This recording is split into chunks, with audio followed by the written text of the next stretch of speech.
السلام علیکم ناظرین، آپ دیکھ رہے ہیں کراس فائر اور میں ہوں محمد نوشاد علی۔ ناظرین، پاکستان نے وہ کر دکھایا ہے جو اقوام متحدہ تو خیر کیا بات کی جائے، دنیا کے کئی ممالک جو ہیں وہ یہ کرنے کی پوزیشن میں نہیں تھے، بلکہ شاید پاکستان وہ واحد ملک تھا جو یہ کام کر کے دکھا سکتا تھا جو اس نے کر دکھایا ہے۔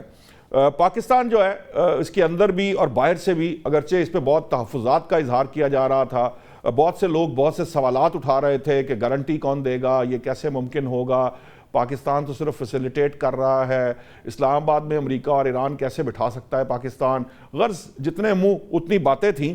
لیکن مجھے علامہ اقبال کا وہ شعر ویسے یاد آ رہا ہے، میں ابھی ایک مصرع پڑھوں گا جو کچھ اس طرح سے تھا کہ جو ہو یقین پیدا تو کٹ جاتی ہیں زنجیریں۔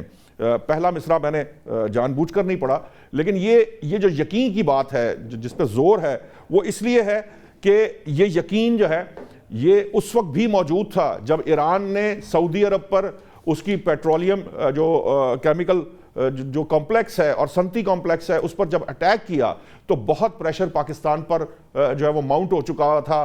لوگ یہاں پہ بات کر رہے تھے کہ چند گھنٹے باقی رہ گئے ہیں جو امریکی صدر کی طرف سے جو ڈیڈ لائن دی گئی تھی ایران کو اس کے اندر، لیکن پاکستان نے اپنی کوششیں جاری رکھی۔ پاکستان میں جو شہباز شریف صاحب ہیں ہمارے وزیر اعظم ہیں، جو اسحاق ڈار صاحب نائب وزیر اعظم ہیں، فیلڈ مارشل سید عاصم منیر، انہوں نے اپنی کوششوں میں اپنی کاوشوں میں کمی نہیں آنے دی، جس کا نتیجہ یہ ہے کیونکہ انہیں کہیں نہ کہیں یہ یقین تھا، یہ یقین ان کے اندر موجود تھا کہ ہم یہ کر گزریں گے اور وہ کر گزرے ہیں۔ اب معاملہ یہ ہے کہ جو سچویشن اس وقت ہمارے سامنے آج ویسے جو بھی ہوا پوری دنیا سے جو ہے وہ تعریفوں کے پل باندھے جا رہے ہیں پاکستان کی کوششوں کے، اس میں کوئی دو رائے نہیں کہ تمام لوگوں نے اس کو اپریشیٹ کیا ہے، چاہے وہ ایران ہو، امریکہ ہو، جتنے مشرق وسطیٰ کے ممالک ہیں، یورپین ممالک ہیں، وہ سب پاکستان کی تعریفیں کر رہے ہیں۔ اگرچہ معذرت چاہوں گا، اگرچہ شہباز شریف کی طرف سے سیز فائر وائلیشن کا بھی ریسنٹلی ابھی ایک ٹویٹ بھی سامنے آیا ہے، کچھ وائلیشنز کی بھی بات کی جا رہی ہے، لیکن یہ ہوتا ہے، اس طرح کے معاملات چلتے رہتے ہیں۔ اصل معاملہ یہ ہے کہ جو اس وقت آبنائے ہرمز کھل چکی ہے، وہاں سے تیل بردار جہاز جو ہیں وہ گزر رہے ہیں۔ جو جنگ بندی تھی، عسکری جو ایک دوسرے کے خلاف متحارب تھے، وہ ختم ہو چکا ہے معاملہ۔ اب معاملہ یہ ہے کہ اس جنگ بندی کے ایکچولی فوائد کیا ہوں گے دنیا پر اور مشرق وسطیٰ پر اور پاکستان پر۔ پاکستان کا امیج جو ہے وہ کس سطح کو پہنچ چکا ہے، کتنا ایلیویٹ ہوا ہے، پاکستان کو اس سے کیا فوائد حاصل ہو سکتے ہیں، ان سب پر بات کرنے کے لیے مجھے اسٹوڈیو میں جوائن کیا ہے سینئر اینکر پرسن ہیں، تجزیہ نگار ہیں ذوالفقار راحت صاحب۔ ہمارا 10 بجے کا شو کرتے ہیں، بہت بہترین شو ہوتا ہے، اگر آپ کی نظر سے گزرے اس کو ضرور دیکھا کریں۔ اور ان کے ساتھ ساتھ بریگیڈیئر سعد صاحب ہیں، دفاعی تجزیہ نگار ہیں، ڈاکٹر حسن ظفر ماہر بین الاقوامی امور ہیں، ہما بقائی بھی ہمیں جلدی ماہر بین الاقوامی امور جوائن کریں گی فون پر۔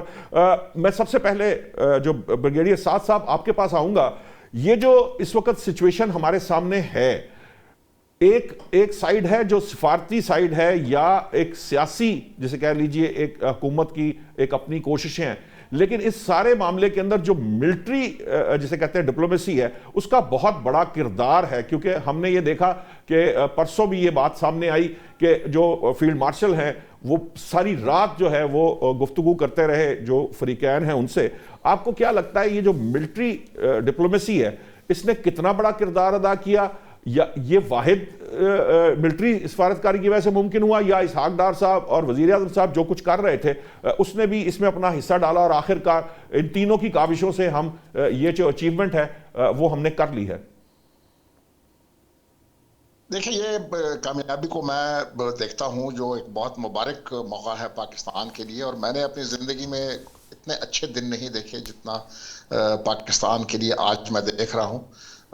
پاکستان جو ہے وہ دنیا کے نقشے پہ ایک ایسا ملک ابھرا ہے جو اپنی کوشش کی وجہ سے ایک بہت بڑا سانحہ جو ہے انہوں نے فی الحال اس کو کم از کم ملتوی تو کر دیا، اگر مکمل طور پہ بند نہیں ہو، کیونکہ بات چیت سے آگے پتہ چلے گا کہ کامیابی ہوتی ہے کہ نہیں۔ دیکھیں، یہ اسٹیٹ کی کامیابی ہے، اس میں وزیر اعظم صاحب بھی شامل ہیں، بالکل ان کا بھی ایک کردار ہے، وزیر خارجہ اور جو ڈپٹی پرائم منسٹر ہیں اسحاق ڈار ان کا بھی ہے، اور پاکستان میں چونکہ ہمارے پچھلے 60-70 سال سے ملٹری کا ایک بہت بڑا کردار رہا ہے پاکستان کی حکومت میں. تو بالکل فیلڈ مارشل قاسم منیر کی پرسنالٹی جو ہے اس کو بھی ہم جو ہے اس میں کاؤنٹ کریں گے کہ ان کی وجہ سے جو ہے وہ بھی بہت اس کو تقویت ملی, اور پاکستان کے دونوں جو سیاسی اور فوجی قیادت ہے انہیں مل جل کر اس انبلیویبل کام کو جو ہے سر انجام پہنچایا. ٹھیک. ڈاکٹر حسن ظفر صاحب, آپ ذرا تھوڑا سا یہ بتائیے کہ آپ کہاں تک دیکھتے ہیں پاکستان کا جو ایک پیڈسٹل ہے وہ کس حد تک ایلیویٹ ہوا ہے, جو اس کی رسپیکٹ ہے, جو اس کی ریپو ہے, وہ انٹرنیشنلی کس سطح کو پہنچ گئے؟ انڈیا کی تو خیر بعد میں چاہوں گا ذوالفقار راحت صاحب بھی کریں گے جو ان کا میڈیا کر رہا ہے یا جو کچھ بھی ہے, لیکن یہ جو پاکستان نے جو کردار ادا کیا ہے اس سے پاکستان دنیا بھر کی نظروں میں کس سطح کا پلیئر ہے؟ صرف ریجنل سٹیبلائزر کی بات کی جاتی تھی, ریجنل سٹیبلائزر تو وہ ثابت کر چکا اپنے آپ کو, کیا یہ اس سے آگے کا کوئی سفر بھی طے کر رہا ہے؟ بہت بہت شکریہ نوشاد علی صاحب. سب سے پہلے تو مبارکباد دینا چاہوں گا پاکستان کی قیادت کو, فیلڈ مارشل قاسم منیر صاحب کو, کہ انہوں نے اتنا مشکل ایک ٹاسک تھا اس کو بطریق احسن انہوں نے اس کو انجام تک پہنچایا. اور انڈیا کی بات کیوں نہ کریں اس وقت, اس لیے کہ یہ سلسلہ پاکستان کی کامیابیوں کا اور انٹرنیشنل پروفائل ریز ہونے کا, یہ ان کے سندور کے بعد سے شروع ہوا. 26 اپریل تھی جب یہ پہلگام پہ اٹیک ہوا تھا, اور یہ معاملہ تب سے شروع ہوا. آج 8 اپریل ہے, تو پورے سال کا سفر طے ہوا ہے اس میں.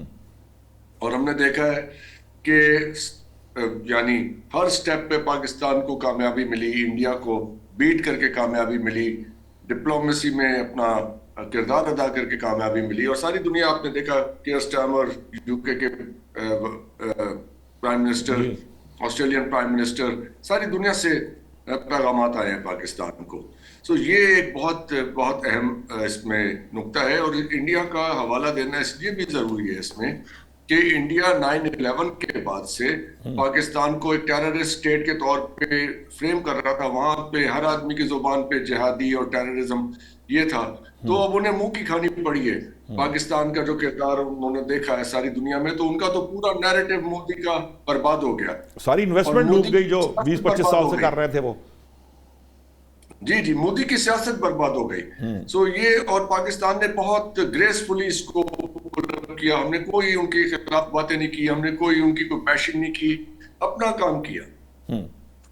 اور اس میں ہمیں اعتماد حاصل ہوا سارے ملکوں کا. لوگوں نے ظاہر ہے آپ کو کریڈیبل کوئی مانتا ہے تو آپ کی چلیں, آپ میں کہہ رہا ہوں بہت منیمم کر لیں. آپ کے پیغام رسانی کے عمل کو ہی کوئی کریڈیبلٹی ہوتی ہے تو کوئی آپ کے ہاتھ سے پیغام ہے نا.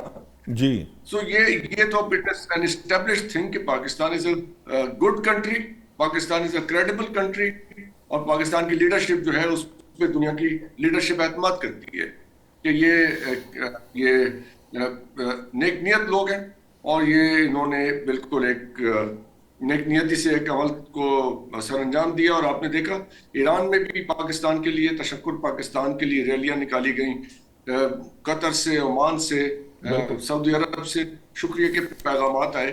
تو اٹس اے بگ ڈیل, اور شکر ادا کرنا چاہیے ہمیں خدا کا کہ یہ دن دیکھا اور اتنی کامیابی حاصل ہوئی. باقی پیس کتنا پریویل کرتا ہے اس کے بعد سے ویریس فیکٹرز ہیں, لیکن آج کا دن ہمارے لیے جو ایک کامیابی ملی ہے اس کو ہمیں ضرور سیلیبریٹ کرنا چاہیے اس چیز کو, اور ایک دوسرے کو مبارکباد دینی چاہیے اس بات. ٹھیک ہے, مبارکباد تو خیر پوری قوم کو مبارک ہو, ہماری طرف سے بھی مبارک ہو.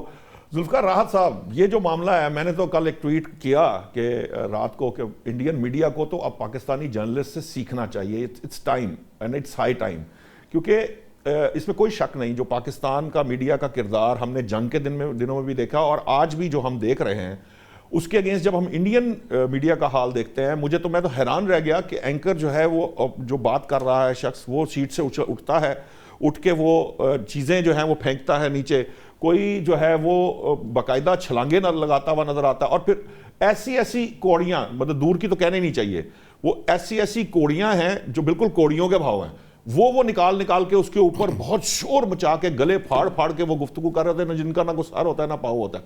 یہ جو رول ہے یہ وہاں پر بھی, ہمارے ہاں بھی کچھ لوگوں کو ویسے تکلیف تو ہے, مطلب آپ دیکھ رہے ہیں کچھ دوست ہمارے جو ہیں اسی طرح کے صحافی ہیں.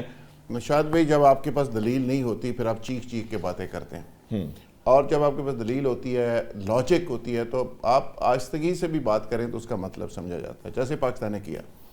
آپ صرف انڈین میڈیا کی بات نہ کریں، انڈین پولیٹیشین کو بھی پاکستانی پولیٹیشین سے سیکھنا چاہیے. انڈین سینا جو ان کی سپاہ ہے اس کو بھی پاکستانی فیلڈ مارشل یا پاکستانی سپاہ سے سیکھنا چاہیے. جنگیں اچھی نہیں ہوتی، ان کو کبھی اپریشیٹ نہیں کیا جا سکتا، اور میں ہمیشہ کہتا ہوں کہ جنگ جیتنے والا بھی ہارتا ہے اور ہارنے والا تو ہارتا ہی ہے. صحیح کہہ رہے ہیں. لیکن پاکستان کی اسٹریٹجی دیکھیں، ڈپلومیسی دیکھیں، کہ اللہ کا فضل اور کرم دیکھیں کہ 10 مئی کے بعد کا جو پاکستان ہے وہ ایک بدلا ہوا پاکستان، بالکل ڈیفرنٹ پاکستان. اور اس کا کریڈٹ میں اس لیے کہوں گا کہ آرمی ڈپلومیسی کو جاتا ہے اور فیلڈ مارشل کی ذہانت اور ڈپلومیسی کو جاتا ہے کہ انہوں نے پاکستان کو بدل کر رکھ دیا. آج کا پاکستان وہ پاکستان ہے جو اپنے دشمن کی آنکھوں میں آنکھیں ڈال کے بات کرتا ہے، ایگریسو ڈپلومیسی کر رہا ہے. تینوں بڑی طاقتیں آپ کے ساتھ بہیو کر رہی ہیں. ماضی میں کیا ہوتا تھا، آپ کبھی کسی کی گود میں جا بیٹھتے تھے، کبھی کسی کے پاس، اور ڈوم اور ہی ختم نہیں ہوتا تھا. آج امریکہ آپ سے بہیو کر رہا ہے، آپ اس کو فیس سیونگ دے رہے ہیں. چائنا آپ کے ساتھ کھڑا ہے، رشیا آپ کے ساتھ تمیز سے بات کر رہا ہے، اور آپ دنیا پوری کے سیویئر بنے ہوئے ہیں اور پوری دنیا کے پیس کو انشور کر رہا ہے پاکستان. تو یہ میں سمجھتا ہوں کہ یہ اللہ کی بلیسنگ اور ہمارے لوگوں کی جو ٹیم ورک تھا اس کے بغیر پاسبل نہیں ہے، اور پوری 24 کروڑ لوگوں کی دعائیں بھی ساتھ ہیں. پالیسی کی جو کلیئرٹی آف پالیسی ہے، یعنی جو کلیئرٹی آف اس کا مائنڈ کے بڑا ساتھ عمل پالیسی ہے، رکھا. اس کا بڑا. اچھا، اب نشاد بھائی، اس جنگ میں جس طرح انڈیا کے ساتھ جو پاکستان کی جنگ تھی، اس میں معجزہ یہ ہوا کہ پاکستان پوری دنیا میں کہاں سے کہاں پہنچ گیا. جن کو پتہ ہی نہیں تھا پاکستان نام کا ملک کسی جگہ ہے، ذکر بھی نہیں لوگوں نے سنا تھا، وہ پاکستان کر رہے ہیں. اور آج اس جنگ کے اندر جو رئیسی کسر تھی وہ بھی پوری ہوگی. اللہ نے اس کو بھی فضل کر دیا. اس میں 4-5 محاذوں کے اوپر ہم نے انڈیا کو شکست دی تھی. 10 گنا بڑی طاقت کو ہم نے مارا تھا، پھینٹی لگائی تھی. میڈیا، سوشل میڈیا پہ ہم نے ان کو شکست دی، پراپیگنڈا وار میں ہم نے شکست دی، مین سٹریم میڈیا میں شکست دی، ڈپلومیسی میں شکست دی، اور ٹیکنالوجی کے حوالے سے اور عسکری میدان کے اوپر تو ہم نے ان کو ایسا دویا کہ پوری دنیا نے دیکھا. آج اس جنگ کے اندر دیکھیں ٹرمپ کیا لینے آیا تھا. انہوں نے ایک شطرنج پوری ایک گیم چلی تھی. اس پہ ٹرمپ تھا، نیتن یاہو تھا، پوری دنیا کے اندر ان کا ایک برہم تھا کہ جی اسرائیل بڑی طاقت ہے، امریکہ بڑی طاقت ہے. پاکستان نے کیا کیا، اتنی خوبصورتی کے ساتھ ان کا برہم بھی ختم ہوا، ان کا تکبر بھی ختم ہوا، اسرائیل کا گریٹر اسرائیل کا پلان بھی چکنا چور ہوا. اور آج ٹرمپ صاحب ترلے کر کے فیس سیونگ مانگ رہے ہیں اور پاکستان فیس سیونگ دے رہا ہے. جی ٹھیک. ہم اپنی گٹ فیلنگ پہ جس دن یہ سٹارٹ ہوا تھا اس دن ہی نشاد بھائی کہہ رہے تھے کہ وہ وقت آئے گا جیسے افغانستان سے پاکستان نے اس سپر پاور کو پنجاب پولیس کی مدد سے نکال کے اس کی نگرانی میں واپس بھیجا اور وہ تھینک یو پاکستان کہتے ہوئے گئے. اسی طرح اس دلدل میں جہاں پہ امریکہ پھنس گیا ہے، یہاں سے وہ اس لیے نکلے گا کہ اس دلدل سے نکلنا اس کے لیے اتنا مشکل تھا، کیونکہ میں اس اسپیرٹ کو سمجھ سکتا ہوں. ایز اے تاریخ کے طالب علم کے طور پہ میں سمجھتا ہوں یہ واقعہ کربلا کی ایکسٹینشن ہے. سر، آپ نے واقعہ کربلا کا پورا منظر دیکھا اس جنگ میں. ایک شہید ہو رہا ہے، دوسرا جھنڈا پکڑ رہا ہے، دوسرا شہید ہو رہا ہے، تیسرا جھنڈا پکڑ کے کھڑا ہو رہا ہے. تو یہ اس کو ٹرمپ کو بھی لوگ سمجھاتے رہے. CIA کے سابق ایک سربراہ نے اس کو کہا کہ بھائی جان تسی کتنے پھنس گئے ہو، تسی حضرت علی نو جان دے ہو. انہوں نے کہا کہ آپ نے امام حسین کا پڑھا ہے، وہ کون تھے؟ آپ نے واقعہ کربلا کو پڑھا ہے؟ آپ کن لوگوں سے لڑنے چلے گئے ہیں اور کس بیس پہ چلے گئے ہیں؟ تو یہ ایک میں سمجھتا ہوں کہ آج پاکستان نے جو رول اس میں پلے کیا ہے، پاکستان نے اسرائیل کا سارا پلان چکرا چور کیا. پلان کیا تھا کہ آپ سعودیہ کو ایران سے لڑائیں گے، پاکستان کو ایران سے لڑائیں گے، افغانستان پاکستان پہ حملہ کرے گا. ایک پوری شطرنج تھی. پاکستان اسرائیل کو شر سے بھی بچا، پاکستان نے ایران کو بھی بچایا، پاکستان نے اپنے آپ کو بھی بچایا، پاکستان نے افغانستان کی طبیعت بھی درست کی، وہاں پہ مودی کی جو سازش تھی، شرارت تھی، اس کو بھی ختم کیا، اس کے ایسٹس کو ختم کیا، اور ساتھ ساتھ سعودی عرب کو بھی بچایا. اور آج جو ایران ہے ایک نئی سپر پاور بن کے ابھرے گا، اور دنیا میں as a super power Iran کی آج ایکسیپٹنس ہوئی ہے. اور ابھی کی جو تازہ خبر ہے جو میں دیکھ رہا ہوں ٹویٹر کے اوپر، اب نے ہرمز کو دوبارہ ایران نے بند کر دیا، اور وجہ یہ ہے کہ اسرائیل نے دوبارہ وائلیشن کی ہے. ہاں جی. اب اسرائیل وائلیشن کیوں کر رہا ہے کہ پاکستان نے جو سب سے سمارٹ کام کیا ہے نا، سب سے سمارٹ کام یہ کیا ہے کہ اسرائیل کو سائیڈ لائن کر دیا ہے اور امریکہ کی اور ایران کی سیدھی بات کروا دی ہے. جی. امریکہ فیس سیونگ چاہ رہا تھا، ایران بھی اس پہ نکلنا چاہ رہا تھا، پاکستان اس پہ رول پلے کر کے ایک بڑے والا رول پلے کر کے اللہ نے بڑے والا رول پاکستان کو دے دیا. اب اسرائیل پریشان اس بات پہ ہو رہا ہے کہ میں کدھر گیا, امریکہ میرے سے پیچھے ہٹ گیا, اب میرا والی وارث کون ہے؟ اس کو تو شکر ادا اس کو کرنا چاہیے, آئسولیشن میں پھینک دیا گیا. پاکستان کا شکر ادا کرنا چاہیے ایک طرح سے کہ جس جنگ میں اس نے امریکہ کو دھکیلا تھا, تو اس کے بعد جو امریکہ میں جس طرح سے آوازیں اسرائیل کے خلاف اٹھ رہی ہیں, جس لیول پہ وہاں ریزنٹمنٹ آ رہی ہے, تو وہ تو معاملات کو اور طرف لے جائے گا. تو نشاط بھی سوچئے گا نا کہ اگر امریکہ اس کے پیچھے اب نہیں ہوگا اور نہیں آئے گا تو پھر اس کا کیا بنے گا؟ ڈاکٹر حسن, میں بریگیڈیئر صاحب آپ کے پاس بھی آؤں گا, لیکن میں ذرا اسی کو تھوڑا سا آگے بڑھاؤں. ڈاکٹر حسن یہ بتائیے کہ یہ جو اسرائیل کا کردار ہے, اسرائیل تو آج بھی حالانکہ اس نے کہنے کو مان لی ہے جنگ بندی, لیکن سیز فائر وائلیشن اب ہو رہی ہے. اس کے نتیجے میں ایران بھی اگر ہرمز کو بند کرتا ہے تو یہ ایک بار پھر جو ہے یہ نیا معاملہ بڑھ جائے گا اور اسکیلیٹ کرے گا. امریکہ کا جو اس میں اسرائیل اس طرح کی حرکتیں کرنے سے پہلے بھی ایک دفعہ اسرائیل سے خائف ہو چکا ہے, ایک دو بار ایسے معاملات مواقع آئے ہیں. کیا امریکہ واقعتاً اس معاملے کے اندر اسرائیل کی کوئی سرزنش کرے گا اور اس کو واپس اپنے اس لیول پہ لے جائے گا جو ایکچولی اس کی جگہ بنتی ہے اسرائیل کی؟ سر یہ سچویشن جو ہے جو یہ دوپہر سے ڈیولپ ہو رہی ہے, آپ نے دیکھا لبنان پہ اسرائیل نے تقریباً 100 حملے کیے. جی جی, یہ اب تک کی جب سے یہ جنگ شروع ہوئی ہے سب سے زیادہ انہوں نے سارٹیز وہاں پہ کی ہیں لبنان پہ آج 100 کے قریب انہوں نے. سو یہ اسرائیل کی طرف سے ایسکیلیشن جو ہے وہ کم نہیں ہوگی. ہم جہاں پہ یہ سیلیبریٹ کر رہے ہیں, ہم اپنی ڈپلومیٹک وکٹری تو ڈیفینیٹلی سیلیبریٹ کر رہے ہیں, لیکن جو ابھی راج صاحب نے بھی جس طرف اشارہ کیا, ڈی ایسکیلیشن ہونے کے امکانات جو ہیں وہ بہت بہت کم ہیں. اس لیے کہ ہمیں یہ دیکھنا ہوگا کہ ڈی ایسکیلیشن سے فائدہ کسے ہو رہا ہے اور نقصان کسے ہو رہا ہے. اس کا فائدہ تو وہ سارے ملک ہیں جو اس وقت سیلیبریٹ کر رہے ہیں. ایران سیلیبریٹ کر رہا ہے, پاکستان سیلیبریٹ کر رہا ہے, یورپ کر رہا ہے, مشرق وسطیٰ کر رہا ہے. جو سیلیبریٹ نہیں کر رہا وہ صرف 2 ملک سیلیبریٹ نہیں کر رہے. آپ دیکھیے, ہاں جی, ایک اسرائیل سیلیبریٹ نہیں کر رہا اور ایک انڈیا سیلیبریٹ نہیں کر رہا. تو اس کا مطلب سمجھ لیں. ہاں نہیں ہے, اس کا مطلب آپ کے سامنے ہے. جی ٹھیک, دیکھیے سمپل دیکھیں نا, خوشی کس ملک کو نہیں ہو رہی اس بات کی, اور انڈیا کو نہیں ہو رہی. ماتم کہاں ہو رہا ہے؟ صفحے ماتم بچی ہوئی بارہ میں. لیکن سر اور اسرائیل کو نہیں ہو رہی. سوال یہ ہے کہ امریکہ پہلے بھی ایسے مواقع آئے ہیں جہاں اسرائیل نے وہ کچھ کیا ہے جو امریکہ نے کہا کہ اس نے کیوں کیا ہے, میری اجازت کے بغیر کیوں کیا ہے, کیونکہ اس جنگ میں دونوں پارٹنر ان کرائم کی طرح کی ایک سچویشن ہے. بٹ جو امریکہ کے اندر سے یہ ریلائزیشن موجود ہے, اسی وجہ سے ٹرمپ جو ہے وہ اس جنگ سے نکلنا چاہ رہے تھے. کیا اس معاملے پہ آ کے امریکہ اسرائیل کو کوئی شٹ اپ کال دے سکتا ہے, اس کے کینڈے میں, یا اس کی جو ایکچوئل جگہ ہے وہاں پر لے جا سکتا ہے؟ یہ نہیں میں کہہ سکتا شٹ اپ کال دے سکتا ہے کہ نہیں دے سکتا, کیونکہ امریکہ کے بڑے سٹیکس ہیں. یہ جو اسرائیل کے مالک اور مختار ہیں راٹس چائلڈ, ان کی امریکہ کے اندر کتنی انویسٹمنٹ ہے, امریکن تھنک ٹینکس میں وہ لوگ کتنے بیٹھے ہوئے ہیں, امریکن اسٹیبلشمنٹ میں ان کا کیا اثر و رسوخ ہے, مالیاتی اداروں کو وہ لوگ کنٹرول کرتے ہیں, ساری انویسٹمنٹ ڈیفنس انڈسٹری ان کے ہاتھ میں ہے. وہ ایک بہت بڑا ہیوی نیٹ ورک ہے جس کو ایپسٹین نیٹ ورک بھی آپ کہہ سکتے ہیں. اس صورت میں سارا موجود ہے. کتنا امریکہ اس سے نکل سکتا ہے؟ اب یہ پریزیڈنٹ ٹرمپ کے لیے ایک ڈیفیکلٹ چوائس آ رہی ہے نا ان کے سامنے. ایک طرف ان کی طرف یہ ڈیپ اسٹیٹ کا پریشر ہے, دوسری طرف ان کی بڑھتی ہوئی غیر مقبولیت ہے اور جو عوام کی طرف سے دباؤ آ رہا ہے. تو یہ اس لیے بھی امریکہ کو یہ وے آؤٹ چاہیے تھا جس میں پاکستان نے مدد کی ہے پریزیڈنٹ ٹرمپ کی, کہ وہ اس سچویشن سے خود کو نکالیں. کم از کم ان کو اتنی بریدنگ سپیس ملے کہ وہ سائڈ پہ بیٹھ کے تھوڑی دیر یہ سوچیں کہ اب مجھے آگے کرنا کیا ہے.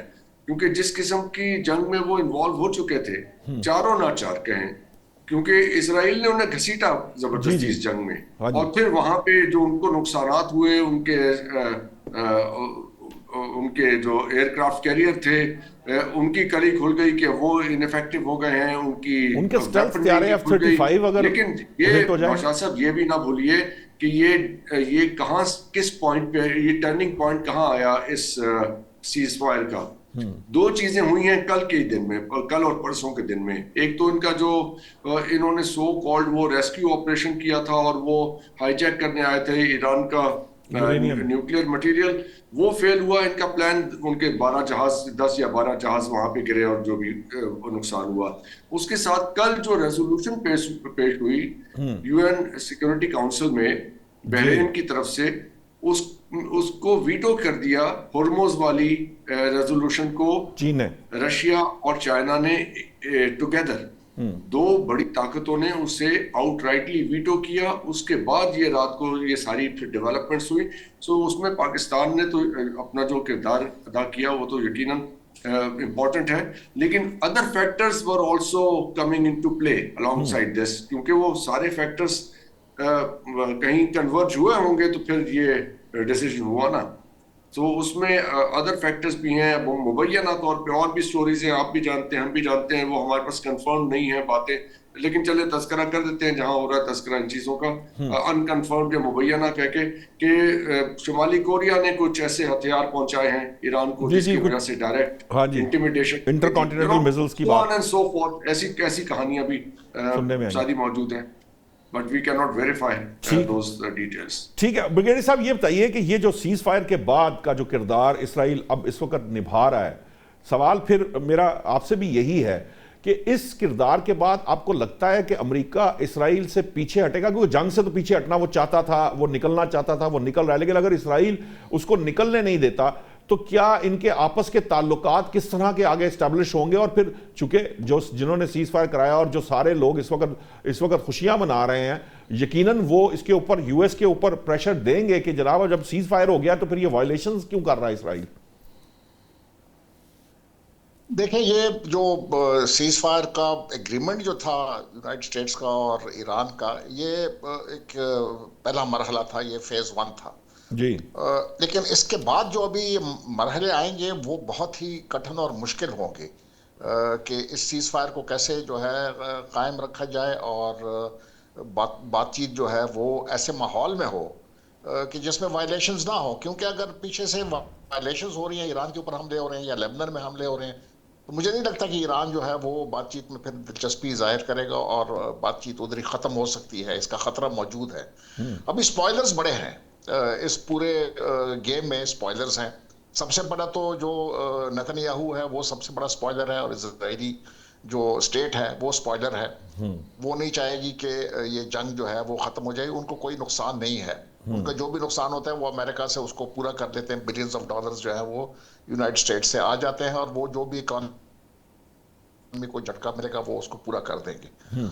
اس کے بعد جو ہے یونائٹڈ اسٹیٹس ایڈمنسٹریشن میں بھی سپوائلرز ہیں جو رائٹ ونگرز ہیں، اور میرے خیال میں جے ڈی وینس کے ساتھ جو 2 بندے آ رہے ہیں ان کو بھی میں سپوائلرز میں ڈالتا ہوں کہ یہ بھی یہاں پر جو ہے وہ رکاوٹیں کھڑی کر سکتے ہیں. اگر بات چیت اس کو مثبت ڈائریکشن میں جا رہی ہے تو یہ وہاں پر بھی کر سکتے ہیں. کچھ جو ہے اور بھی ریجنل کنٹریز میں بھی خدشات پائے جاتے ہیں، کیونکہ وہ دیکھ رہے ہیں کہ اگر ایران جو ہے اس کی یہ رجیم رہی اور اس سے سینکشنز اٹھ گئے تو ایران جو ہے وہ پھر ایک بہت پاور جو ہے وہ اپنا ایگزرٹ کرے گا اس پورے علاقے میں، اور ہرمز کے اوپر اس کا کیا رویہ رہے گا یہ بھی ابھی فی الحال کہنا مشکل ہے. تو لیکن دوسری طرف بات یہ ہے کہ ٹرمپ جو ہے وہ تھوڑا ضدی آدمی ہے. اس نے ایک دفعہ کہہ دیا کہ ہوگا تو شاید وہ اس کے ساتھ رہے. اور دوسری بات یہ ہے کہ جب پہلی دفعہ نتن یاہو نے یہ سجیشن دی تھی اس وار کی کہ اس طرح ختم کریں گے، اور اگر ہم ان کی قیادت کو، جو ٹاپ کی قیادت ہے، اگر اس کو ہم ختم کر دیں تو وہاں پر رجیم چینج آ جائے گا، وہاں پر اپرائزنگز ہو جائیں گی، جو ایک مطلب ہے کہ غلط قسم کی کنکلوژنز تھیں یا ان کی ڈائریکشنز تھیں. اس میں یو ایس ملٹری اس کے خلاف تھی کہ انہوں نے کہا تھا کہ یہ جنگ نہیں جیتی جا سکتی ہے، وہ اس کے خلاف تھے. مارک روبیو اس کے خلاف تھا، جو ان کا سیکرٹری آف اسٹیٹ ہے، وہ بھی اس کے خلاف تھا. سی آئی اے کے ڈائریکٹر ہے وہ بھی اس کے خلاف تھا. لیکن ٹرمپ صاحب نے 24 گھنٹے سوچنے کے بعد وہ ان کے ساتھ چلے گئے، کیونکہ اسرائیلی باقی جو پریشرز ہیں with in the United States establishment وہ بہت زیادہ ہیں. تو ابھی دیکھنا ہے کہ ٹرمپ اپنے لیگیسی کو کس طرح دیکھتا ہے. اگر وہ اس جنگ میں مزید رہا تو اس کی جو لیگیسی ہوگی وہ بہت داغدار ہوگی. تو یہ ان کو بھی سوچنا چاہیے، اسرائیل کے اوپر پریشر ڈالنا چاہیے. امریکہ ڈال سکتا ہے اگر وہ چاہے تو، اگر نہیں چاہتے اور وہ پریشر لے لیتے ہیں خود تو پھر میرے خیال میں یہ جو ہم نے ایکسرسائز شروع کی تھی یہ ٹھیک ہے. بریگیڈیئر صاحب مجھے بریک لینے کا کہا جا رہا ہے. آپ کا بہت بہت شکریہ ڈاکٹر حسن ظفر، آپ کا بھی بہت بہت شکریہ. ناظرین جب بریک سے واپس آئیں گے تو تھوڑا سا مستقبل کے بارے میں بات کریں گے کہ اس جنگ بندی کا پاکستان پر، مشرق وسطیٰ پر، اور جو آنے والے ٹائم کے اندر جو ریجنل بلاکس یا جو شیپ لے رہی ہے دنیا، اس پہ بات کریں گے. ابھی لیتے ہیں ایک بریک.